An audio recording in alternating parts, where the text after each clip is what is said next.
Hello there, hope you are fine from wherever you are watching as from on this 22nd day of December 2022. This is TV47 News. Tonight we have a lot lined up for you, but first let's have a look at the highlights.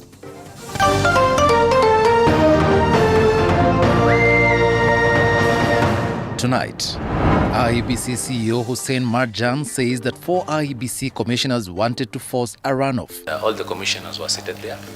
At that point is where now issues basically erupted. And the issue basically was around, no, the difference is too small. Marjan says there was a disagreement between IEBC commissioners ahead of the presidential results announcement. ODM boss Raila Odinga faults William Ruto's government in the first 100 days. President William Ruto directs Rift Valley Regional Commissioner and all security agencies to ensure all schools that have been closed to reopen in January. Bwana County Commissioner na jeshi yako ya Regional Commissioner, Assistant County Commissioner, Assistant Chiefs, pamoja na Chiefs na watu wa nyumba 10, Januari. Tunataka hiyo shule zote iwe imefunguliwa na watoto wako shuleni.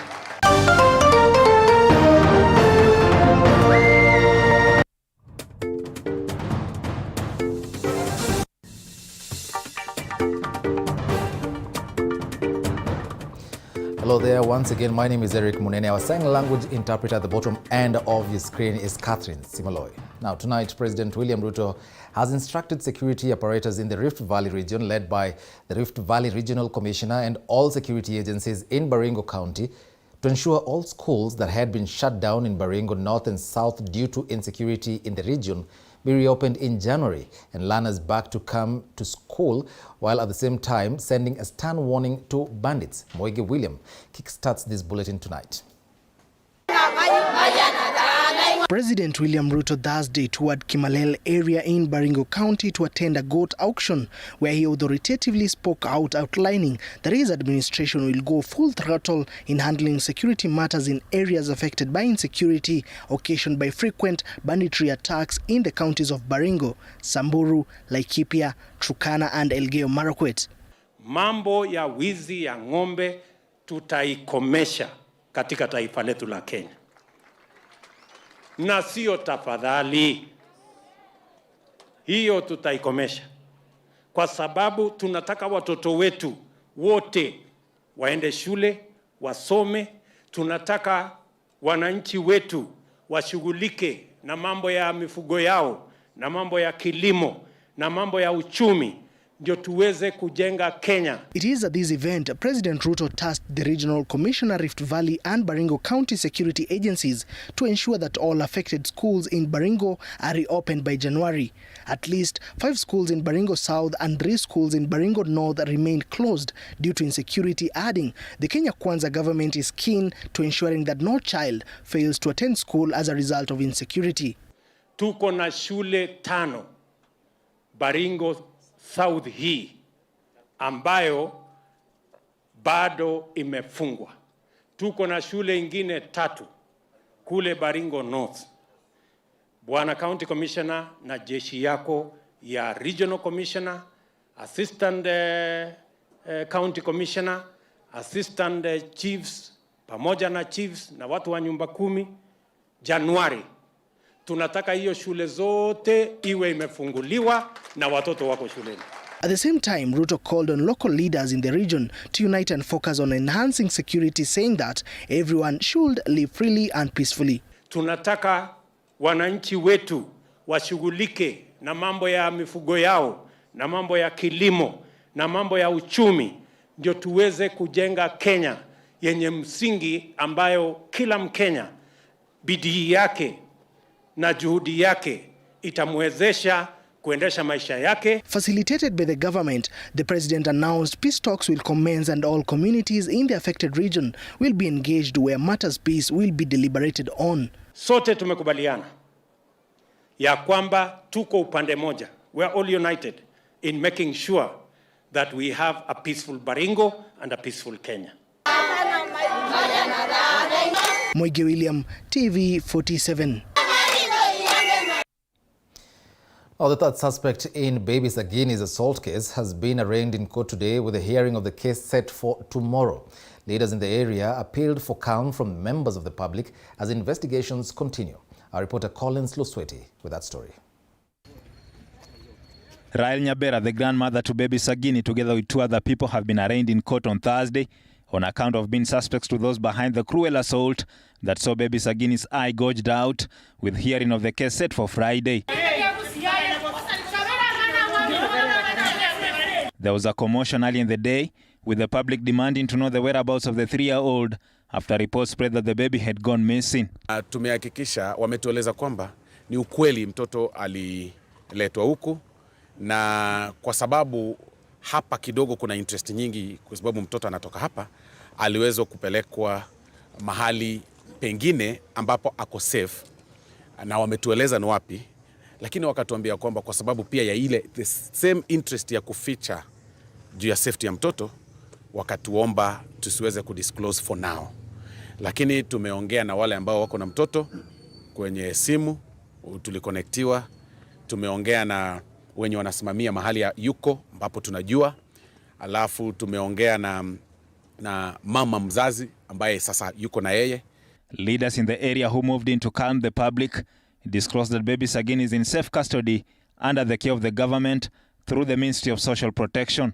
We have talked with Florence Bore, who has also been of help so much.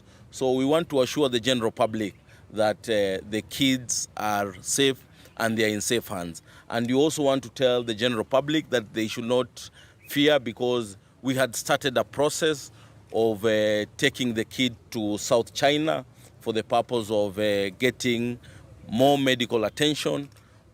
The process is ongoing, so they should not fear, they should not be wary. However, some of the well-wishers who played a leading role in ensuring baby Sagini gets the quick assistance after the assault have lamented the manner in which they have been treated by government officials, saying they have been kept in the dark on the matter. Yule mama ambaye ni aunti ya mtoto amekuwa akichunga mtoto. Wakati alibeba mtoto akijua ni maiti. Amechunga mtoto for more than 5 days. Amesaidia mtoto, wamebonda mtoto. When we gave this institution mtoto, that mama automatically became irrelevant. That was so emotional to me and to the mother, to the auntie. Mungechukua nafasi, patia auntie nafasi, ambie mtoto kwa heri. Just one word, kwa heri, was enough. Than kutupana mama anaenda kama analia, ajui mtoto anaelekea wapi na anaelekea wapi. Hii ofisi iko na namba yangu. They could have just called SNAS, tumepeleka mtoto for the interest of ABCD. Tafadhali kama utafuata mtoto, fuata mtoto Nairobi. Then mimi mwenyewe roho yangu itulie. Sasa nimekuja nimebebana na nguo za Chantel avae, mtoto avae, mama avae, tuende Nairobi. At least wakiwa wamevaa nguo mzuri na kiatu. Hata nguo yenye mmevalisha bado ni SNAS alitafuta na akaleta. Elected leaders in the region have, however, promised to work with security officials to ensure perpetrators of the assault are brought to book. Collins Lusweti, TV47. Now to politics, Azimio leader Raila Odinga has faulted the William Ruto-led government's first 100 days in office. Odinga, in a statement, has accused the government of what he says is failing to deliver on its promises. And as Elizabeth Mutuku now reports, Odinga says he can rank the government at 4 on a scale of 0 to 10. In a statement to newsrooms, Azimio la Umoja One Kenya boss Raila Odinga has faulted the William Ruto-led government in its 100 days in office. Odinga says the government is yet to fix the economy as promised, while the cost of living is still high. Odinga now accusing the government of making lives for Kenyans worse than they were during the campaigns. Tulikuwa tunangoja tuone jamaa alisema tutafanya hii ndani ya siku 100. Siku ile nitaweka Biblia chini, hii itafanyika. Mwaka mpya ikifika, tutanyosha nyinyi mwelekeo, njia ile ambayo itakuwa njia ya ukombozi. Raila says the Kenya Kwanza government has not delivered on cheap fertilizer as announced during the campaigns, but instead Kenyans are facing the same challenges, stating the question of cheap fertilizer and its origin which has not been resolved. Raila further castigates the Kenya Kwanza government on lifting the ban on genetic modified foods, which he says puts Kenyans' lives on line by feeding them poisonous substances, questioning the hasty decision to lift the ban and the statements by the Trade Cabinet Secretary Moses Kuria on matter insisting that Ruto's promises were for commercial purposes to win election. We have already made arrangements to make 1.4 million bags of fertilizer available at Kenya shillings 3,500 for a 50-kilogram bag, down from the current 6,500. Governance, Raila has expressed his displeasure on the recent appointments of the 7 Economic Council advisors and the Cabinet Secretaries, namely Prime Cabinet Secretary Musalia Mudavadi, Interior Cabinet Secretary Professor Kithure Kindiki, Treasury Cabinet Professor Njuguna Ndung'u, Agriculture CS Mithika Linturi, Trade Cabinet Secretary Moses Kuria, Odinga questioning the integrity of the Cabinet Secretaries. The statement says in these 100 days, the opposition has noted disdain for the Constitution and flagrant violation of the Chapter 6 of the Constitution on leadership and integrity. Odinga now saying the government looks like a gangster's parade or scene of crime. Odinga further claiming that women have been lied to and shortchanged of the failed promised 50% of the cabinet going to women among permanent secretaries. He says the percentage of women is 23%, 7% shortage of the constitutional threshold. On the country's debt, the ODM boss says there has been no clear direction on the Kenya's debt situation. He says the regime is now in a new borrowing spree. The bottom-up pledge, according to Odinga, was hot air, just like the Hustler Fund. On a scale of 1 to 10, the opposition has graded the regime at 4 points. Elizabeth Mutuku, TV47, Nairobi. Now tonight, IEBC's top official and the Commission's Chief Executive Officer Hussein Marjan has revealed for the first time what exactly happened at the Bomas of Kenya on the fateful day that chaos broke out at the venue during the announcement of the August 9th, 2022 presidential election results. Marjan told the Justice Agri Muchelule-led tribunal that the 4 IEBC dissenting commissioners wanted a rerun of the election due to a vote difference of 200,000 votes between the winning candidate, President William Ruto, and his main rival, Raila Odinga. Our senior political affairs reporter, Apollo Kamau, reports on a day details of Odinga's aide who paid for the commissioner's accommodation at a city hotel emerged. On a day, embattled IEBC Commissioner Irene Masit appeared before the Agri Muchelule Tribunal probing her conduct and 3 other IEBC commissioners. Her presence did not go unnoticed by the tribunal. Commissioner Masit, welcome to the tribunal. Your advocate had given the impression that you had chickened out. But your advocate is my friend, so I took that as a joke. And I knew somewhere along the line you would emerge from the woodworks. IEBC Chief Executive Officer Hussein Marjani gave an insider's account of what exactly happened at the Bomas of Kenya before chaos broke out and the fallout of the 4 IEBC commissioners with IEBC Chair Wafula Chebukati. Marjani attributed the fallout to a difference of 233,000 votes between President William Ruto and his main competitor Raila Odinga, which the 4 IEBC commissioners wanted subjected to a rerun. This 233 is too small. We need to give them a second chance for them to go for sort of a rerun. That was actually the issue which was being discussed there.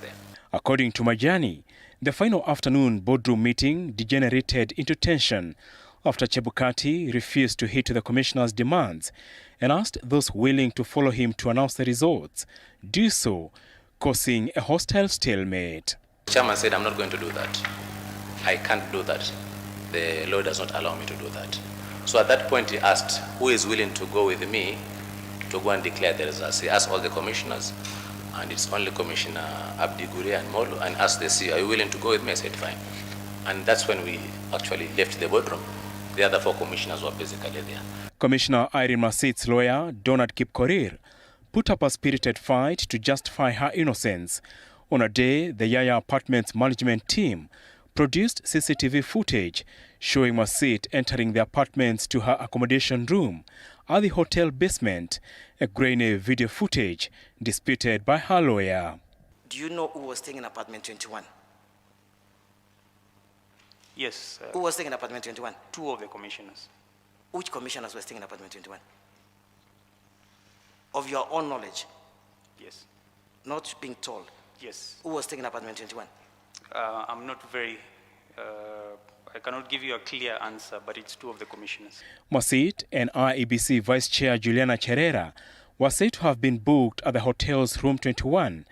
Commissioners Justus Nyang'aya and Francis Wanderi at room 23, while the commissioner's security team slept at room 27, paid for by Azimio leader Raila Odinga's aide Edwin Ogwe, who paid for the rooms via M-Pesa and in cash. Azimio leaders Rafael Tuju, Nick Salat and human rights activist George Kegoro, according to the hotel's management, were said to be prominent visitors. The hotel was taken to task by the tribunal for not registering the commissioner's details or taking their identity card numbers. This is the first formal confession by a top IEBC official on what exactly happened at the Bomas of Kenya, with more confessions expected from IEBC Chairman Wafula Chebukati and the key witness, Irene Masit, in the new year. Apol Kamau, TV47 in Nairobi. Well, thank you, Apollo Kamau, for that. The Kenya Kwanza government, through the Health CES, Dr. Susan Nakhumicha, has assured Kenyans that they are focused on delivering quality universal health coverage through fully digitizing the health sector to improve on efficiency of service delivery. Elizabeth Atieno now reports on some of the promises the government made to Kenyans with regard to UHC and some of the hits and misses.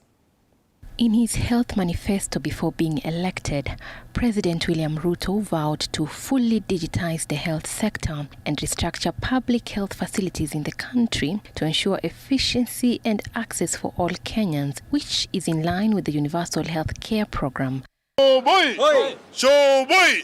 But based on the latest turn of events, including the looming doctors' strike and other concerns highlighted by the Doctors' Union, the promises appear to be far-reached 100 days later. We promised Kenyans that we are going to put together the many schemes that were in existence, and therefore NHIF was not able to operate properly. So we have already prepared a cabinet memo for discussion within the early next year that consolidates all the schemes so that then NHIF is able to operate efficiently. However, the Kenya Kwanza government, through Health Cabinet Secretary Susan Nakhumicha, maintains the health sector is on the road to greatness, a road they say will be streamlined by the use of technology. We are in the process of fully digitalizing the health sector in order to improve on efficiency of service delivery across all subsectors. The Ministry of Health now seeks to table the e-health bill before Parliament for enactment, further confirming that the process of building an efficient integrated digital health platform that seeks to bring together service providers, regulators and custodians in the sector to meet client demands is still underway. The Ministry of Health has also developed the electronic Kenya model, quality model for health, as the country's framework for making sure quality care is delivered as per the set norms and standards. This system will allow health facilities do a self-assessment, health inspections, and form a basis for strategic purchasing of services pegged on quality of care.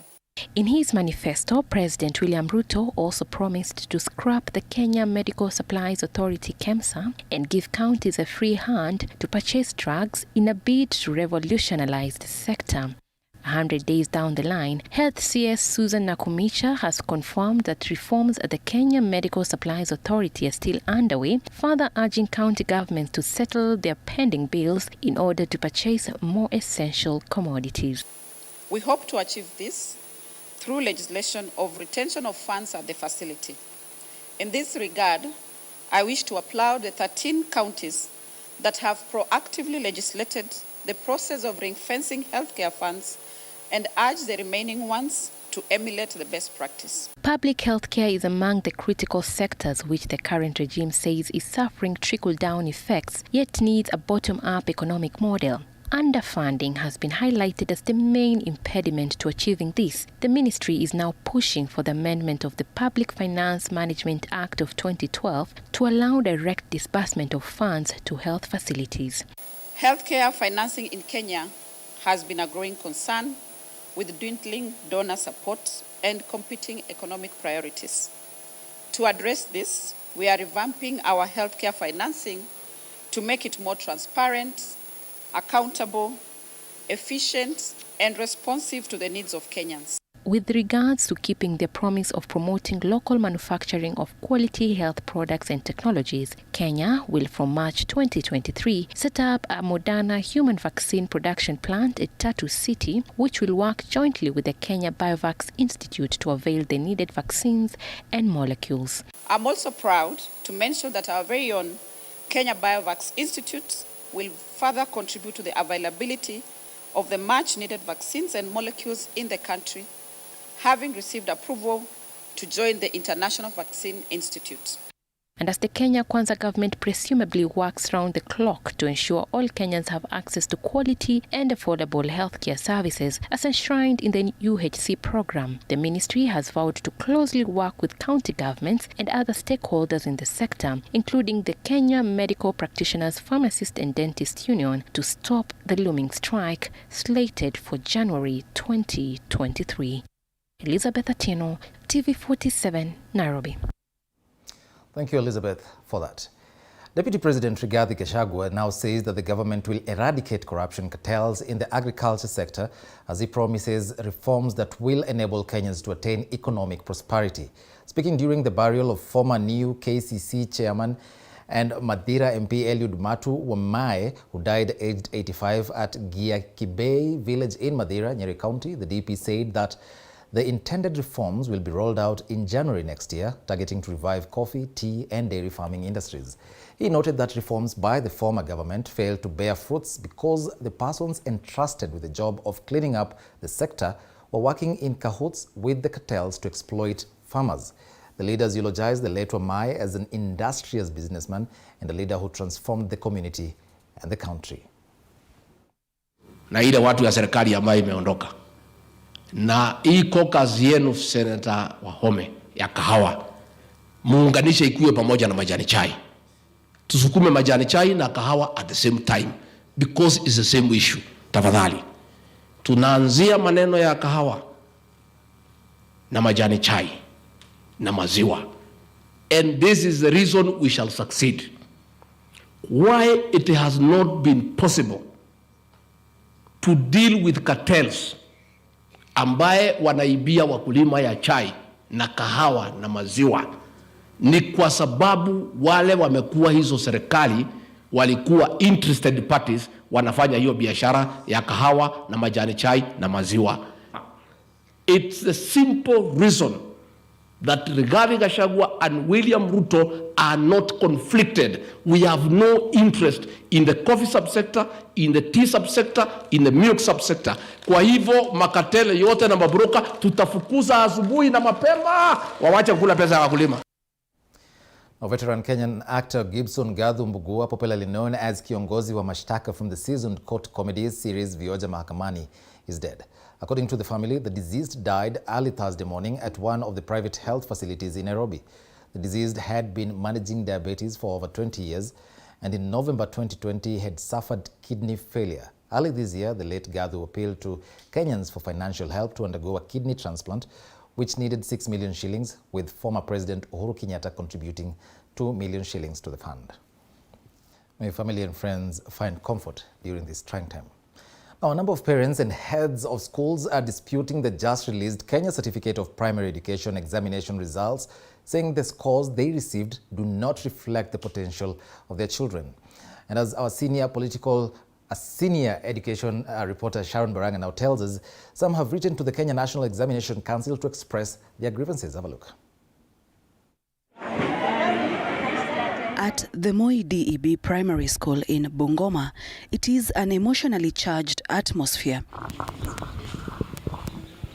Parents, teachers and some learners rushed to the school immediately the KCPE results were announced on Wednesday by Education CS Ezekiel Machogu. But the results were not the expected results, and the head teacher was at pains trying to explain what could have gone wrong. Kwa hii shule tangu tufanye mitihani yote, kwa historia ya hii shule, iwe mwaka hawakufunza, walifunza, hakuna siku tumekuwa na results kama hizo.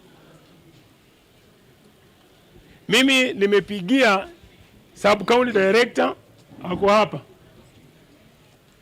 Nikaamua niwaite nyinyi wazazi tu mkuje kuliko kila mzazi anapiga simu, kwa sababu hakuna si ati watoto wa mbele peke yao ndio marks ziko chini.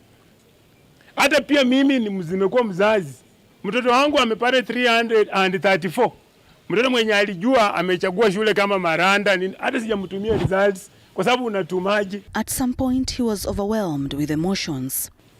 Maswali niko nayo mengi.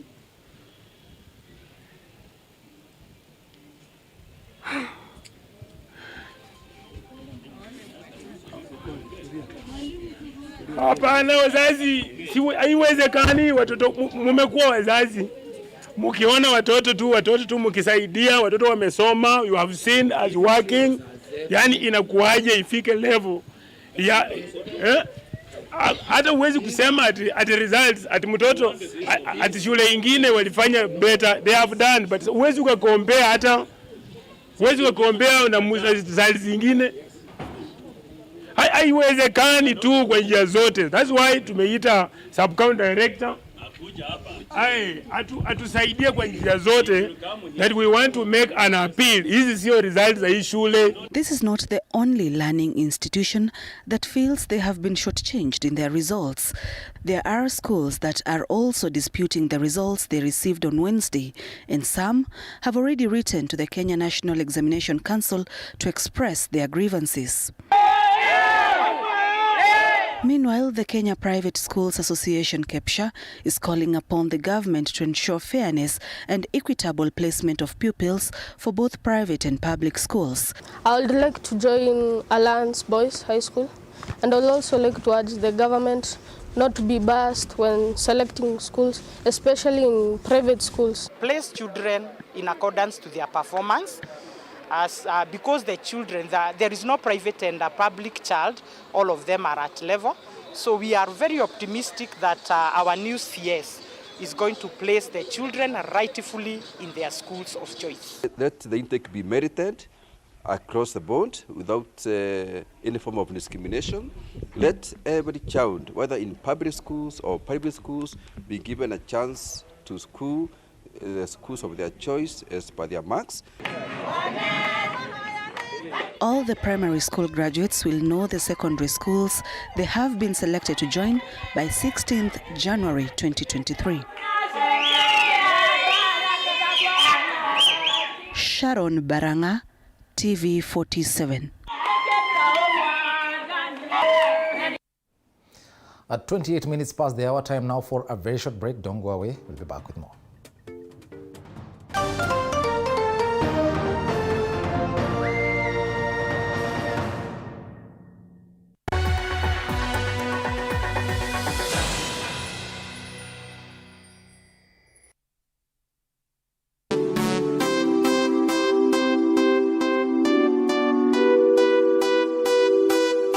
Discover a world full of opportunities, a place to build your skill and see the world in a different perspective. Sensei Institute of Technology is the home to the best practical courses, giving you hands-on experience to handle the world. We offer courses such as plant operator, plant mechanics, driving and trailer driving, CCTV and alarm installation, solar installation, electrical installation, motor vehicle mechanics and electronics, building construction technology, welding fabrication, roads and dam construction, hospitality courses, and many more. For you to join us, ensure you have your national ID card and be ready to enjoy the ride. Remember, my skill, my future at Sensei. Sensei College, my skills, my future. Tricent School of Medical Health Science and Technology is a premier training institute for market-driven courses. With state-of-the-art facilities, competent and dedicated members of staff, and linkages with the medical industry, you are assured of a bright future when you study with us. Enroll today in our campuses at Juja, Nairobi West, Kisumu, and Homa Bay.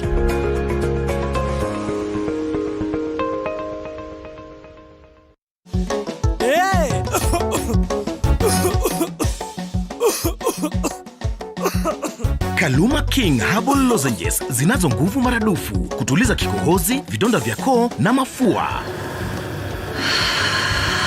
Kaluma King ni shwari. Tika mama huyo muharifu kaiba kuku zangu, vifaranga wangu na mayai zote pia kabeba. Haya, tika mama huyo. Maumivu yakizidi, muone daktari. The secret to an instant glow and spotless skin. Acne C10 is a 10% pure vitamin C serum that effectively fades dark spots and clears dark patches. With a unique formulation, it is quickly absorbed deep into the skin to give optimal results. Acne C10, 10% pure vitamin C serum, safe on all skin types.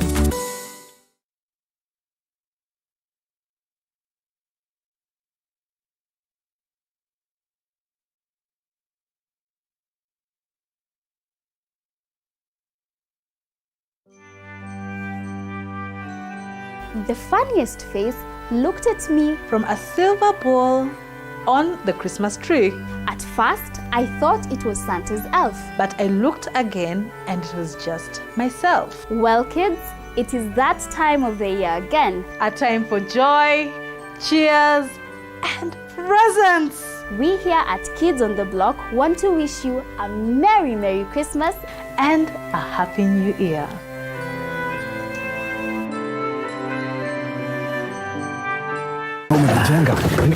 Karibuni sana, karibuni. Niwauzie? Ugali matumbo batia mimi. Ugali matumbo! Na wewe? Ipe wali maragwe. Wali? Hey! Wewe, mchele madando hapo! Na wewe? Nilikuwa nataka kaomena na kadoma.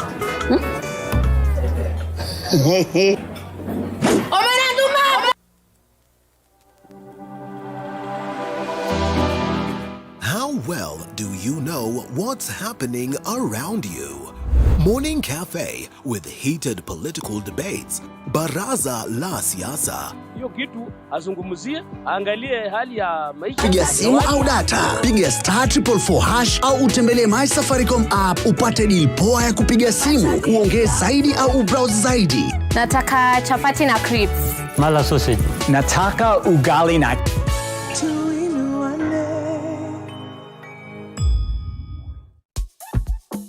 Hakuna kitu fiti kama vitu kutokea poa kuliko vile umepangia. Vitu kama hizo zinaitwa vitu bigi. Bonds moto kuliko pasi. Surprises bigi ajabu. Sherehe inayopangiwa bila hasira.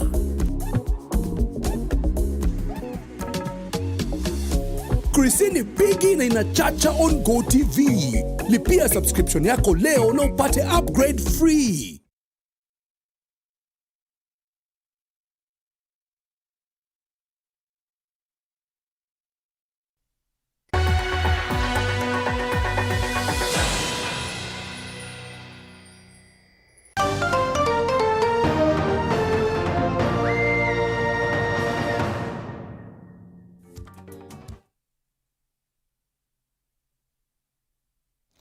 Welcome back and thanks for tuning in.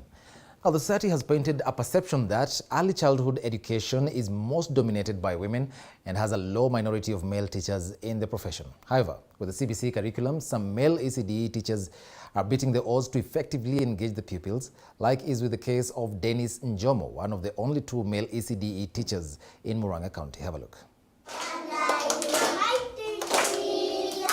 Early childhood education ECDE is regarded as a key milestone in the development of a personality and one that lays a foundation among children for their future developments. The child years are therefore critical and require professional education guardians at school who effectively engage the pupils in different lessons. Conversely, for a long time now, the society has perceived the responsibilities as most suitable among women and not men. I am a boy. Yeah. Only a few men have therefore ventured into early childhood education. My name is Teacher Dennis. Like a Teacher Dennis Njomo, who has defied the odds to become one of the only 2 male ECD teachers in Murang'a County. Majority of male teachers always say that teaching ECD is meant for female teachers. We are working with Teacher Dennis, and it is very unique to get a man working in ECD, but I have noted with a lot of humanity that even ECD men can do something. Njomo, who is currently teaching at Kabwe ECDE Center in Kiharu, has demonstrated his passion and dedication towards the job, which he has done for the past 3 years. Kiini cha kutuma nianze kufunza chekechea. Niliona ya kwamba hawa watoto wa chekechea ni watoto wazuri sana. Na kwanza kabisa ni watoto wanyenyekevu sana. Nikaona ya kwamba hawa watoto naweza kuwafunza vizuri. Hawa watoto nikianzana na wao pale wakiwa empty computers, nitaweza kufeed those computers with something good. He, however, confesses that as a young man, the parents, teachers and pupils were doubtful about how he would cope and handle their children, but turned out to be very outstanding. Nilipata mwalimu anaitwa Teacher Dennis, mwalimu Dennis. Nikiambiwa huyu ndiye mwalimu, mtakuwa mkisaidiana na yeye. Nilishindwa, how comes mwalimu wa the man sikuweza kueleza, lakini tukikaa na yeye nikajua he can do. Mrs. Getau alinionyesha kazi. Kwa sababu nilikuwa nafunza mainstream, that is grade 1, grade 2, grade 3. Sasa kufika hapa sijazoea watoto wadogo, sijui nitaanza namna gani, lakini mwalimu akanifunza utafanya hivi, utafanya hivi, utafanya hivi. Tukaendelea pamoja. Hivi tu karibu mwaka mzima. Huyu Mrs. Getau akapewa retirement letter, akaenda nyumbani. Sasa nikabaki mwalimu Dennis kwa peke yake na yuko nao watoto.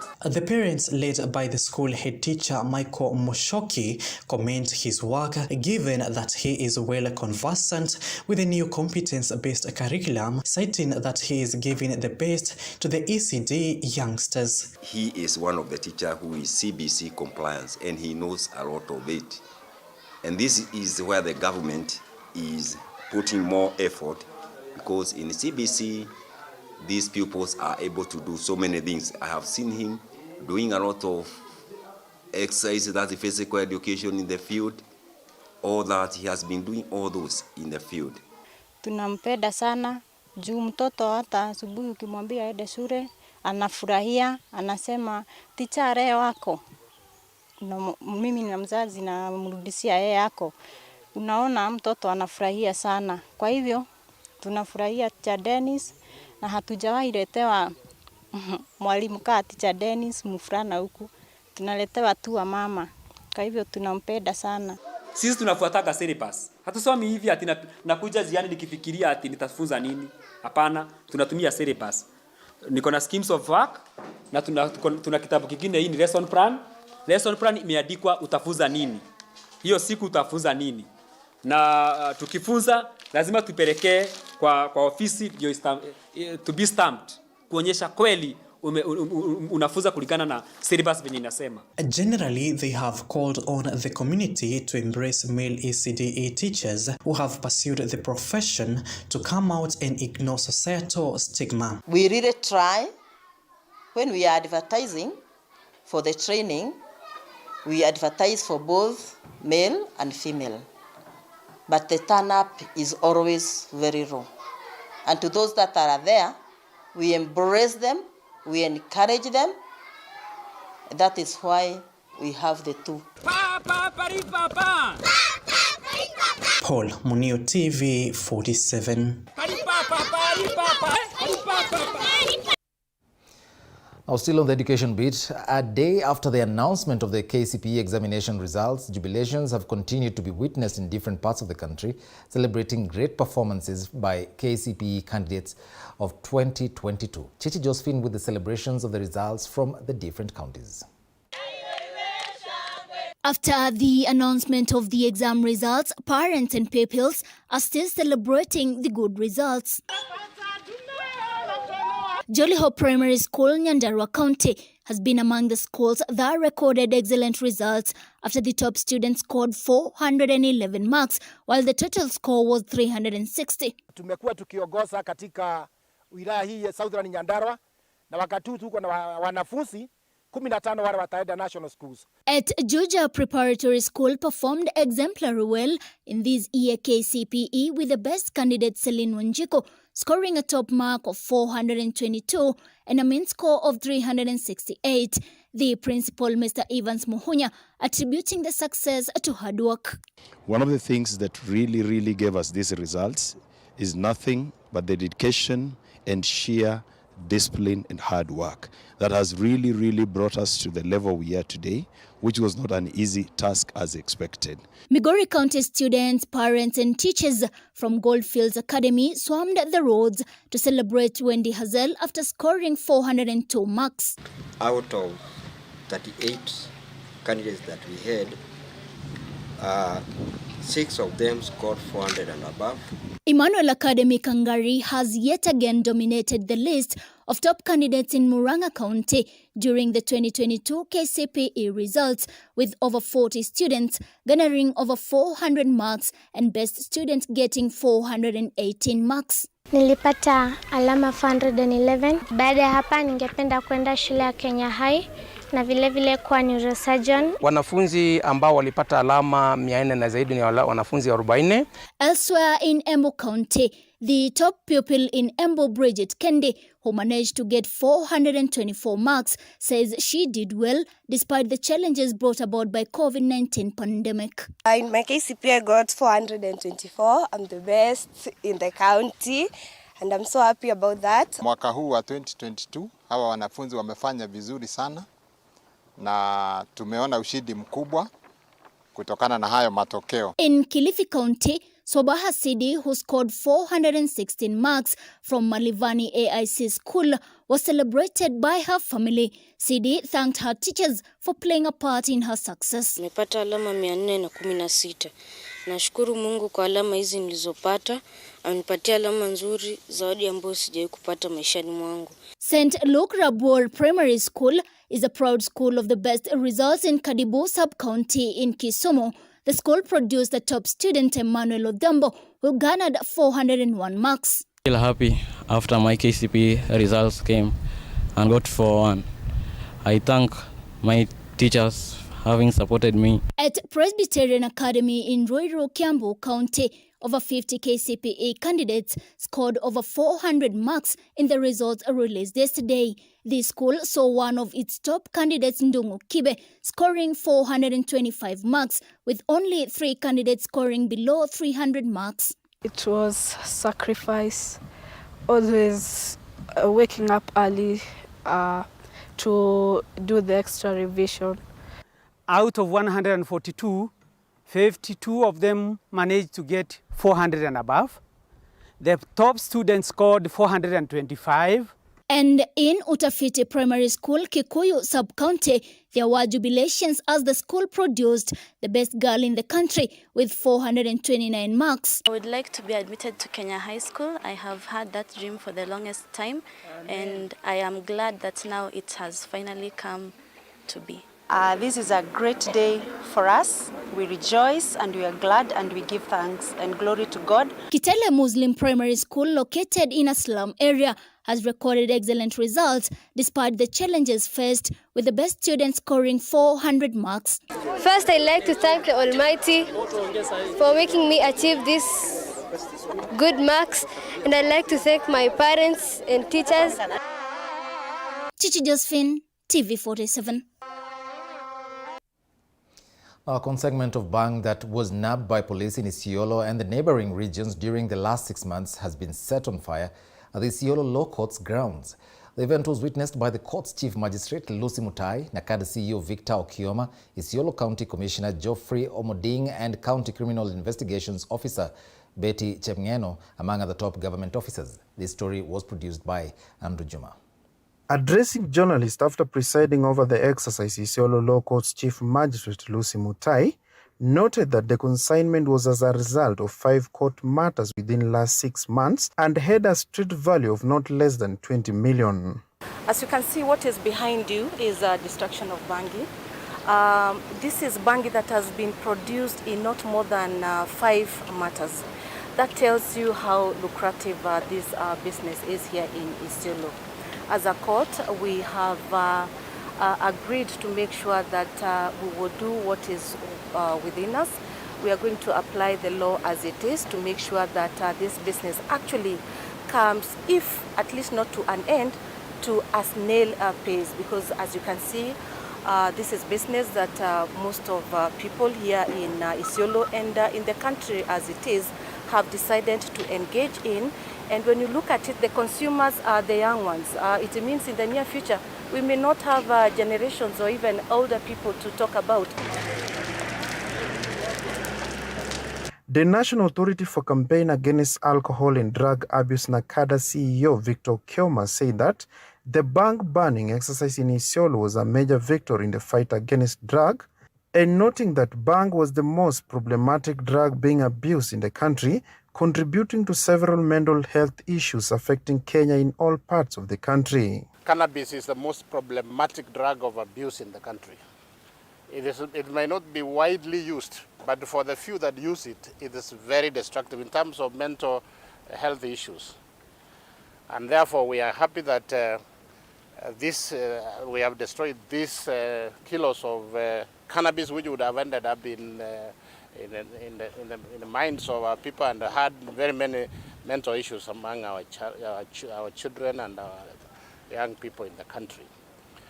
Let me also say that this exercise comes at a time when the government has announced a national crackdown on these drugs and the illicit brews and the counterfeit alcohol throughout the country. And here in Isiolo County, I'm told they were launching their crackdown today, and therefore this comes in very, very well. Isiolo County Commissioner Geoffrey Omoding said that the security officers have now resorted to use technology, such as deployment of drone cameras, especially along the notorious route of Yamicha Merti, to monitor and track any suspicious activity, a move that has led to huge reduction in cases of drug trafficking along the route. Na hapa Isiolo unajua ni capital city ya yule jamaa na tunasema yeye bila alishindwa, ndio hii mambo pia tutashinda, hii mambo ya ulevi na matumizi ya madawa. Kwa hivyo nashukuru NACADA authority, nashukuru magistrate, chief magistrate ofisi ya koti, nashukuru tunaomba vile vile ODPP tushirikiane na ODPP. Yeye ni mtetezi ya wananchi. Tukishika mtu ambaye anahusika, atutetee vilivyo, ndio huyo mtu anaweza kufanya nini? Ahukumiwe. The leaders call for collective responsibility among the members of the public in order to ensure the fight against drug abuse, therefore cushioning the youth from easily accessing the harmful product. Isaac Famba, TV 47. Well, let's get the latest in the world of business. The government has promised to get rid of brokers and middlemen in a move aimed at reducing the cost of food production in the country. President William Ruto terms the intervention at the production level right and targeted and will make farmers produce more. Under the new approach, the national government administration will be tasked with the collection of data on farmers that will inform policy decisions. The head of state was speaking when he met regional and county commissioners at State House, Nairobi.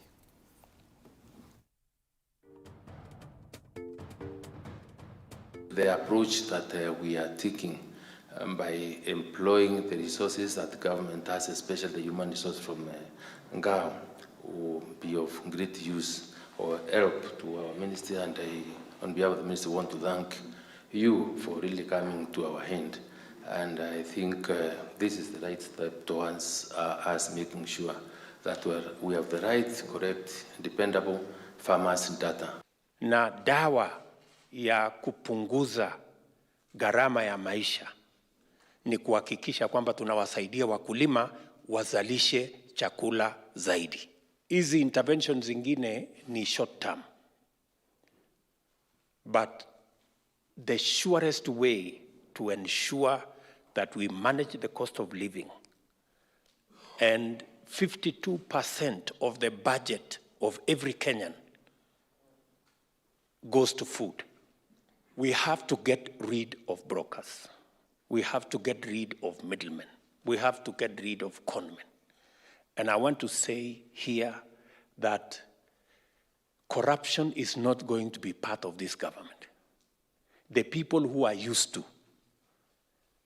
shortcuts, cartels, the brokers who are waiting outside there, I want to assure you, we will do whatever it takes to make sure that we get rid of the corrupt in our system.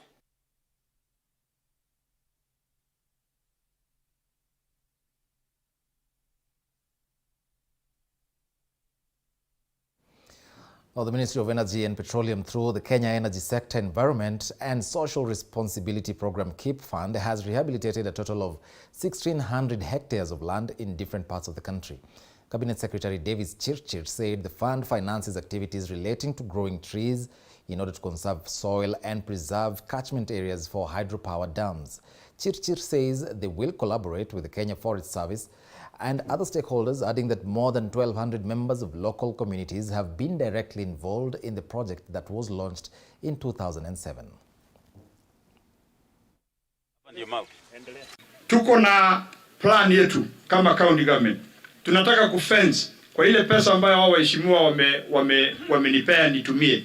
Tunataka kufence shule zote ili kila mtoto ambayo ako primary na secondary ambayo ako county ya Narok wanapanda miti, kwa sababu tunajua mashamba zetu tuko na wanyama, tuko na ng'ombe, tuko na kondoo na zile wanyama zingine za forest, lakini tunataka kuhakikisha kwamba imekuwa fence na kila mtoto akikuja kutoka nyumbani anaweka maji hiyo miti yake, anakuza mpaka iwe miti, ili tuweze kusaidia rais wetu kuhakikisha kwamba hii shida ya environment ambayo sasa tunaona tunaweza kumsaidia kama vile ametuonesha.